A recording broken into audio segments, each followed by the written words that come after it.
The first thing I noticed was that my father's wedding ring was in a plastic evidence bag. Not his watch, not his reading glasses with the scratched left lens, not the deck of cards he used to cheat at solitaire when he thought nobody was looking. The ring. It sat on top of a folded gray sweater in a cardboard box labeled with his name in blue marker, Harold Bennett. I stood in the hospital's quiet discharge office at 8:17 on a rainy Tuesday morning, holding that box like it weighed more than my entire life.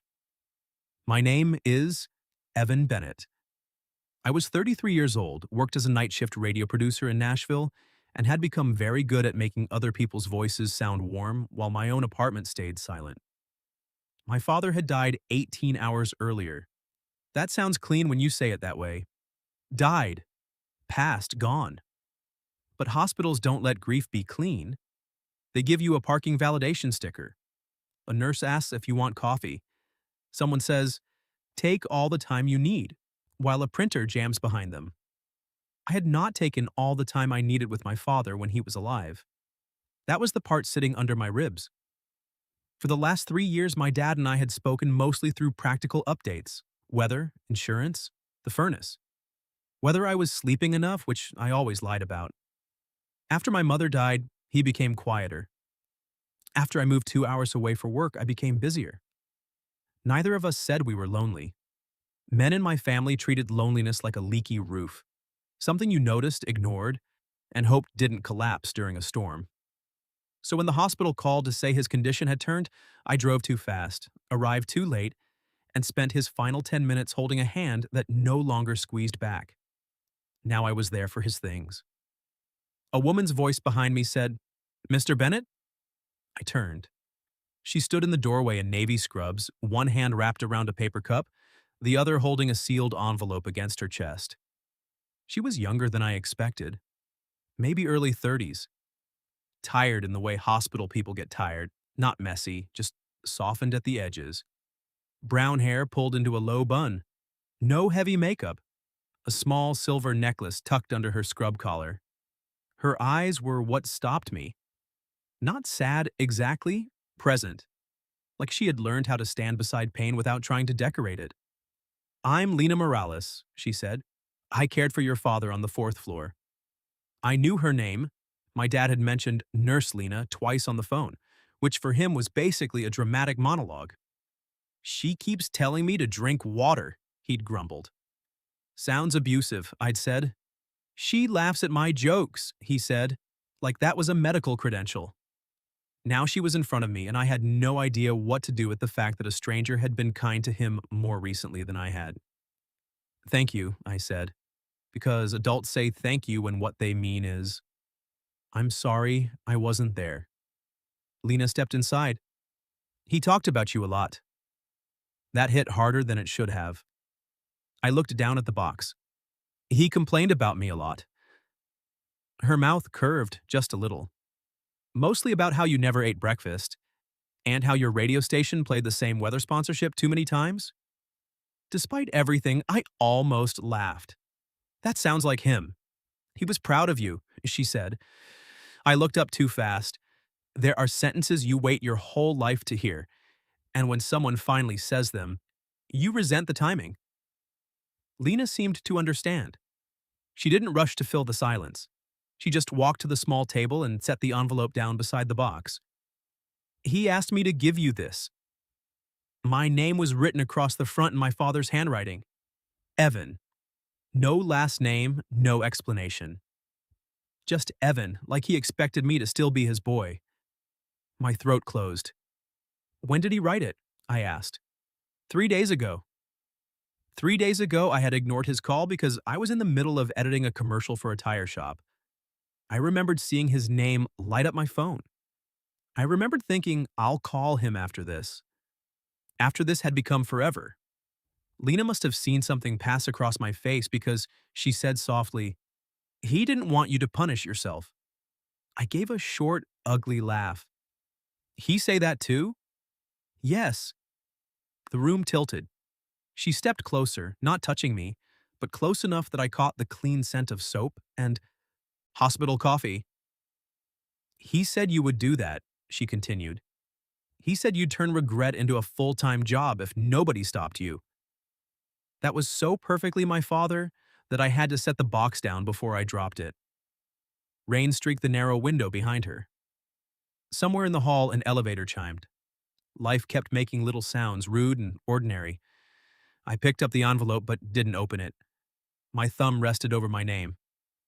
Lena watched me with a look that wasn't pity, that mattered. Pity makes a man feel smaller. What she gave me felt more like room. He also asked me something strange, she said. I swallowed. Strange how? Her cheeks colored slightly, and for the first time since she'd entered the room, she looked nervous. He made me promise not to tell you until after you read the letter. A tiny spark of irritation broke through the grief. That sounds exactly like him, too. He was stubborn. You have no idea. Oh, I have some idea. Her smile returned, warmer now. He refused pudding on principle. He believed pudding was what happened when cake gave up. This time she did laugh. Not loudly, not in a way that disrespected the room.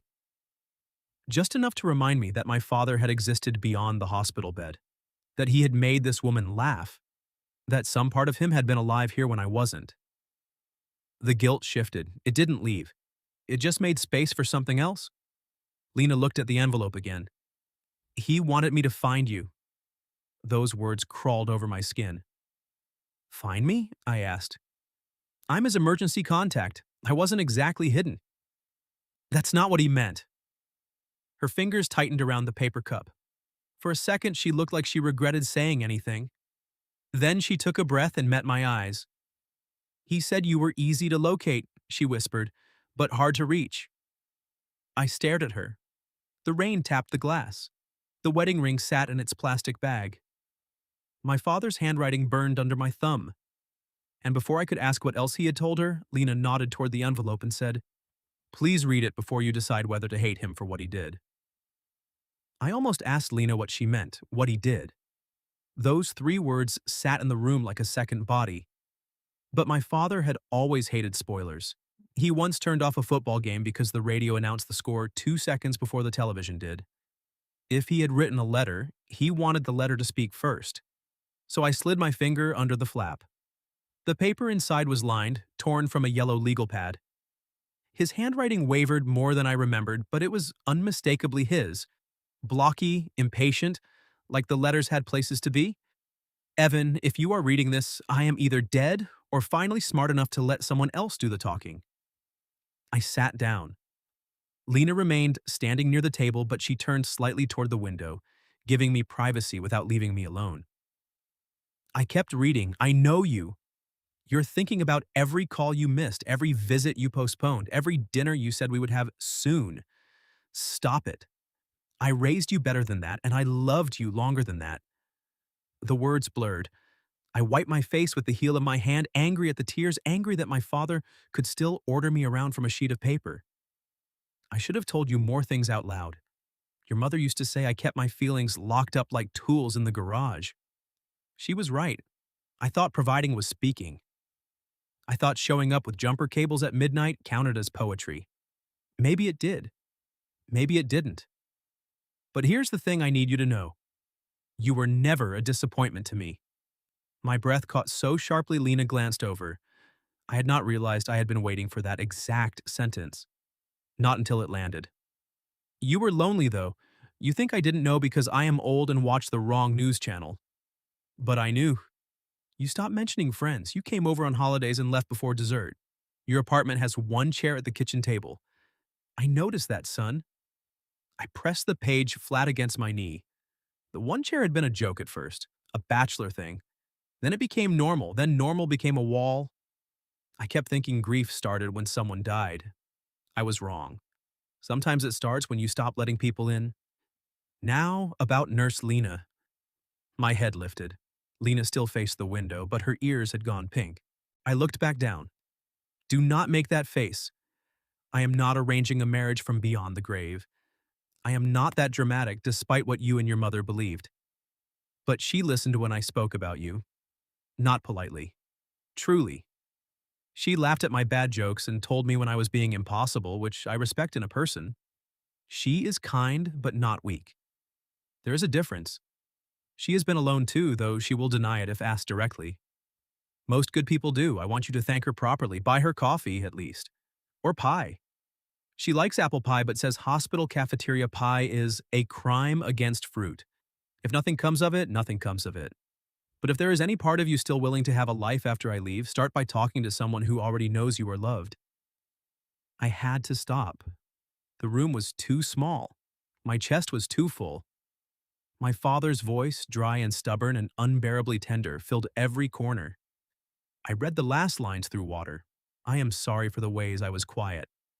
I am proud of the ways you survived. Do not survive only, live. Dad, under his signature in smaller writing, he had added, P.S. The ring is yours. Your mother made me promise years ago, don't leave it in a drawer forever. I folded the letter carefully as if it might bruise. For a while, neither of us spoke. Then I said, he tried to set me up with his nurse. Lena turned from the window, her expression caught between embarrassment and something softer. He preferred the phrase, introduce two decent people before one of them becomes a hermit. I let out a broken laugh. It hurt, but not badly. I'm sorry, she said quickly. I told him it was inappropriate. Did that stop him? No. No, it would not. He was very persuasive for a man refusing pudding. I looked at her, really looked this time. There were faint shadows under her eyes, a tiny scar near her chin. Hands that had probably held 100 people steady while their worlds split open. She looked tired, yes, but she also looked like someone who had chosen tenderness and kept choosing it, even when it cost her. My father had no right to put you in that position, I said. He didn't pressure me. She paused. Not exactly. That sounds like pressure. It was more like, she searched for the word. Hope. He was full of hope for you. It was difficult to refuse. That undid me more than the letter. I looked back at the box at the ring in its bag. I didn't know he still had that much hope left. He saved most of it for you. Outside, the rain had softened to mist. Lena picked up the cardboard box and moved it closer to me. There's one more thing, I tensed. Another letter? No.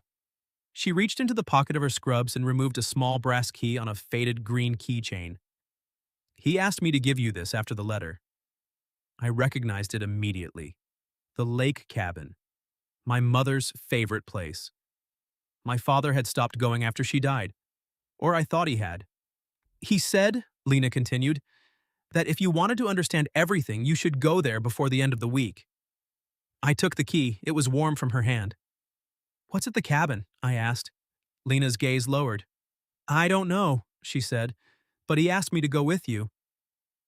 I stared at Lena as if she had just told me my father wanted us to steal an ambulance.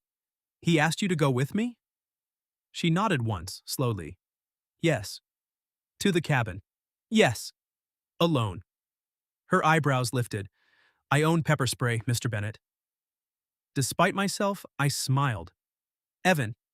Evan, she corrected softly. My name sounded different in her voice, less like a file label, more like a door being opened. I looked at the brass key in my palm. Why would he ask that? He said you wouldn't go if you had to go by yourself. I hated how accurate that was. The cabin sat 40 minutes outside a little town called Bellwater on a lake my mother used to call too small for maps and too stubborn to dry up. We spent summers there when I was young. My father taught me to cast from the dock. My mother read paperback mysteries in a folding chair and pretended not to notice when we put worms too close to her lemonade. After she died, the place became untouchable. I hadn't been back in 6 years. I can't ask you to do that, I said. You didn't. Lena folded her arms, not defensively, but like she needed somewhere to put her hands. He did. You barely know me. I know your father trusted you. That's not the same thing. No, she said, but it's not nothing. The hall outside filled with the rolling thunder of a meal cart. Someone laughed near the nurse's station. A family walked past the door carrying flowers that would not fix anything. Lena glanced at her watch. My shift ends at noon. I'm off tomorrow. I should have said no. A normal person would have said no. A grieving man does not drive to an abandoned lake cabin with the nurse his dead father tried to introduce him to through a letter. But grief had already made the world strange. This was just one more impossible instruction from a man who had spent his life pretending he never needed anything, then used his final days to leave maps. Tomorrow, I heard myself say, I can pick you up. She studied me. Are you sure? No. That made her smile again. Good, she said. Then we're being honest. The next morning, I cleaned my passenger seat for the first time in months. Receipts, an old hoodie, 2 empty coffee cups, a stack of station scripts with red pen marks. Evidence of a life arranged around work and exhaustion. I found a granola bar under the seat that had expired last year and thought of my father telling a nurse I never ate breakfast. When Lena came out of her apartment building at 9, she wore jeans, a cream sweater, and a green rain jacket. Without scrubs, she looked less like someone who belonged to the hospital and more like someone I might have passed in a bookstore and been too shy to speak to. She carried a tote bag. Snacks, she said when she got in. Water, first aid kit, flashlight, and apple pie. I looked at her. From an actual bakery, she added. Not a crime against fruit. Something squeezed in my chest. The drive started quietly, not awkward exactly, careful. The city thinned into 2-lane roads and wet fields, bare trees scratched at a pale sky. Lena watched the scenery with her hands folded around the tote bag. After 20 minutes, she said, Your father told me your mother sang when she cooked. I kept my eyes on the road. Badly. He said beautifully. He was in love.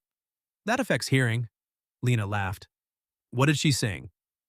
Old Motown, church hymns, commercial jingles if she was tired. I paused. She used to make pancakes shaped like animals. Terrible animals, we had to guess. Did you? Once I guessed a rabbit and it was supposed to be Tennessee. That seems reasonable. It had ears. The smile came easier this time. Then the road curved and the lake appeared through the trees. Small, gray, still. The cabin sat on the far side exactly where memory had left it and nothing like I remembered. The blue paint had faded. Leaves packed the gutters. The dock leaned slightly to one side. I parked behind my father's old shed and turned off the engine. Neither of us moved. You don't have to rush, Lena said. I'm afraid if I don't, I won't go in. Then I'll go with you. We climbed the porch steps. The boards complained under my weight.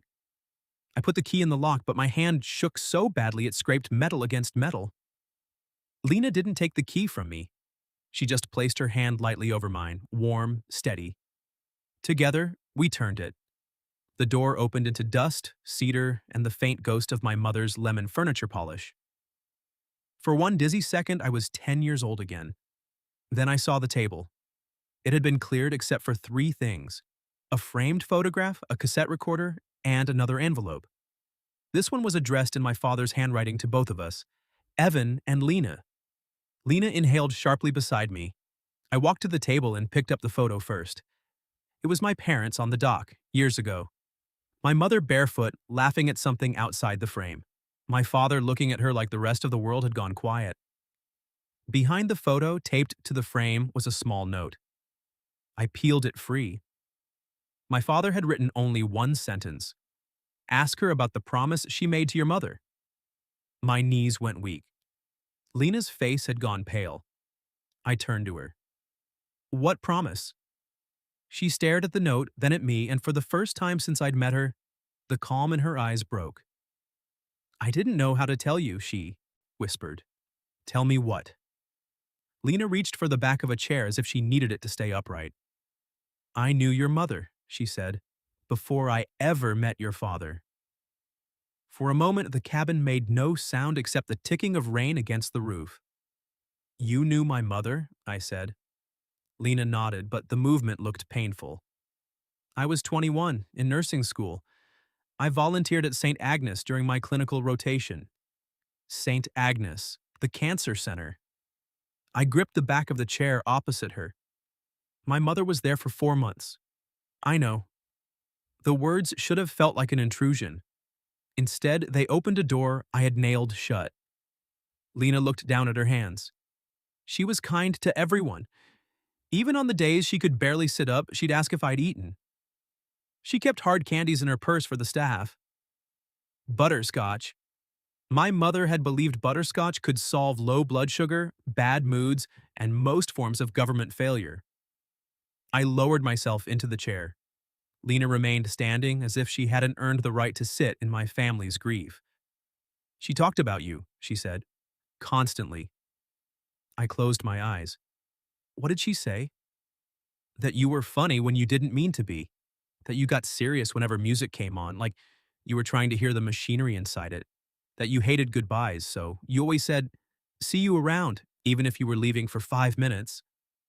I had forgotten that. Or maybe I had buried it because remembering felt too much like losing her again. She made me promise something, Lena continued, one afternoon when your father had gone to move the car and you were at work. My eyes opened. I wasn't there. You came when you could. I came when it was convenient. No, she said, firmer than I'd ever heard her. You came when you were terrified, and trying not to be. The truth of it quieted me. Lena finally sat across from me. Dust floated in the pale light between us. She took my hand, she said, and told me if I ever met you again, I should remind you that being alone wasn't the same as being safe. I looked away. Outside of the lake lay flat and gray beyond the window. My own reflection hovered there, older than I felt. She said that? Yes, and she said your father would need the reminder too, but he'd never accept it from someone young enough to be his daughter. Despite everything, a breath of laughter escaped me. That sounds like her. I didn't expect to see either of you again, Lena said. After she passed, I finished school. I worked in pediatrics first, then transferred. Years went by. Then your father was admitted, and I recognized the name. Why didn't you tell him right away? I did. On the second day. Her mouth softened. He cried. My father had cried in front of Nurse Lena, not in front of me. I wanted to be jealous of that, but I couldn't. Someone had witnessed him. Someone had made room for a grief he never brought home. He asked about you, she said. Then your mother. Then he asked if I believed promises expired. My gaze dropped to the envelope addressed to both of us. And you said? I said not the important ones. We sat with that. Then Lena reached toward the cassette recorder. He told me there would be a tape. I stared at it. That thing still works? Only one way to find out. The plastic buttons were worn white at the edges. My father must have brought it from the house. I recognized the strip of masking tape on the side where he had written Bennett Cabin in black marker. Lena pressed play. For 2 seconds, there was only static. Then my father's voice filled the room. Well, if this blasted machine is working, hello, Evan. Hello, Lena. If it isn't working, then I suppose you're both staring at a useless piece of junk and blaming me, which is also fair. A laugh broke out of me before I could stop it. On the tape, he cleared his throat. I brought you here because hospitals are no place for the truth. Too many beeps, too many shoes squeaking. Your mother always said important things should be said near water or over soup. His voice trembled, then steadied. Evan, your mother worried about you before there was anything to worry about. That was her talent. She saw the loneliness in us Bennetts like weather on the horizon. I pressed my fist to my mouth.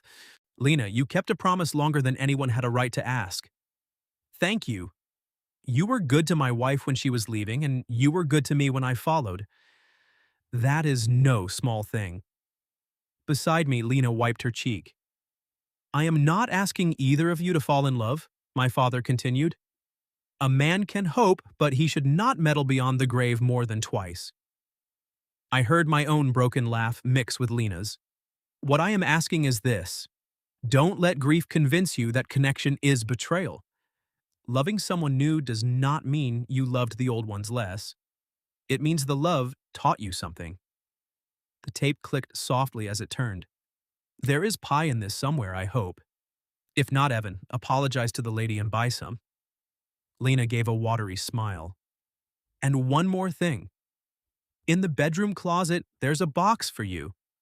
Open it together. Some memories are too heavy for one set of hands. The tape hissed. Then his voice returned quieter. Son, I loved you every day, even the quiet ones. Click. The tape stopped. Neither of us moved for a long time. Then Lena stood and held out her hand. Not as a nurse, not as a stranger, as someone standing at the edge of the same deep water. Come on, she said softly. Let's find the box. The bedroom closet smelled like cedar and thyme. My father had stacked old quilts on the top shelf, my mother's sun hat hanging from a nail beside them. For a second, I expected to hear her call from the kitchen, asking if anybody wanted coffee she would forget to drink. Lena stood beside me, close enough that our shoulders almost touched. There, she said. On the floor, tucked behind a pair of rubber boots, was a wooden box with brass hinges. I recognized it. My mother used to keep Christmas ornaments in it. After she died, I thought my father had thrown it away because the sight of it hurt too much. I carried it to the bed. Inside were envelopes, dozens of them. Some had dates, some had names. Some were tied with faded blue ribbon. On top lay a note in my father's handwriting. For the days we did not know how to speak. My hands shook as I opened the first envelope. It was from my mother. Evan, age 10, after losing his first fish. I unfolded the paper. My sweet boy, your father says you cried for that bluegill like it was a member of the family. Do not let anyone teach you to be ashamed of a soft heart. The world will try. Be stubborn. I laughed and cried at the same time. Lena sat on the edge of the bed, silent, letting me have the words. There were letters for birthdays she missed, for my first apartment, for the day I got my job at the radio station. My father had added notes of his own over the years, sometimes on the backs of receipts, sometimes on proper stationery he must have bought and never admitted to buying. One note was dated 2 months after my mother's funeral. Evan came by today, fixed the kitchen drawer without being asked, left before I could ask him to stay for supper. I let him go. Coward. Another, years later, he sounded tired on the phone. I told him to check his oil instead of saying, I miss you. I am an idiot. I pressed that page to my chest. All those years, I had thought silence meant absence. But my father had been loving me badly, awkwardly, privately. He had been writing into the dark, hoping one day I might find a lamp. At the bottom of the box was a photograph I had never seen. My mother sat in a hospital chair, thin but smiling, her hand resting over Lena's. Lena looked impossibly young, eyes bright with tears she was trying to hide. On the back, my mother had written, Lena promised to remind my boys that love is not finished with them. Lena covered her mouth. I forgot she took that, she whispered. I looked at her then, and something inside me settled. Not healed, not yet, but settled, like a house after a storm realizing its foundation held. You kept it, I said. The promise? I nodded. She looked at the photograph. I tried. No, I said. You did. We stayed at the cabin until dusk. We ate apple pie straight from the bakery box with 2 mismatched forks. We read letters until we couldn't read anymore. We cried without apologizing. When the sun dropped behind the trees, the lake turned silver, and Lena lit the old lamp on the table. Before we left, I walked out to the dock alone. My father's ring was in my pocket. For years, I had thought love was something you either held tightly or lost. But standing there, with my mother's letters behind me and Lena's warm light glowing in the cabin window, I understood that love could move. It could change hands. It could arrive late and still be real. I slipped the ring onto a chain instead of locking it away. Then I turned back. Lena was waiting on the porch, her green jacket zipped to her chin, holding the box of letters against her heart like something alive. We didn't kiss that night. That matters. Some stories rush because movies taught us grief should be cured by romance before the credits roll. Ours didn't. We drove back through the dark as 2 people carrying more than they had arrived with. At her apartment, she touched the door handle, hesitated, and said, Coffee next week? I smiled. My father would say pie. Your father isn't here. No, I said, feeling the ring against my chest. But he left strong opinions. So we had pie, then coffee, then long walks, then ordinary Tuesday dinners where nobody had to perform being fine. 6 months later, I bought a second chair for my kitchen table. By the following spring, Lena had a key to my apartment, and I had learned that she sang off key when she cooked. Not my mother's songs at first, her own. Then one rainy evening, while making soup, she hummed an old Motown tune under her breath. I froze in the doorway. She stopped. Is that okay? I thought of my mother's promise, my father's tape, the one chair that had become two. Yeah, I said, my voice breaking. It's okay. A year after the funeral, Lena and I went back to the cabin. The gutters were fixed. The porch was painted blue again. On the dock where my father once taught me to cast and my mother once laughed barefoot in the sun, Lena slipped her hand into mine. I had my father's ring on the chain around my neck. The lake was quiet, but not empty. Behind us, through the open cabin window, a cassette player clicked softly as my father's voice began again, warm with static, stubborn with love. Hello, Evan. Hello, Lena. And this time, when the sound drifted out over the water, I didn't feel alone enough to be hard to reach. What would you have done if something like, "The nurse who cared for my father whispered he wanted me to find you," happened to you? And have you ever mistaken kindness for something your heart was too afraid to name? Tell me your story in the comments. If you like this one, leave a like, subscribe, and I'll see you in the next video.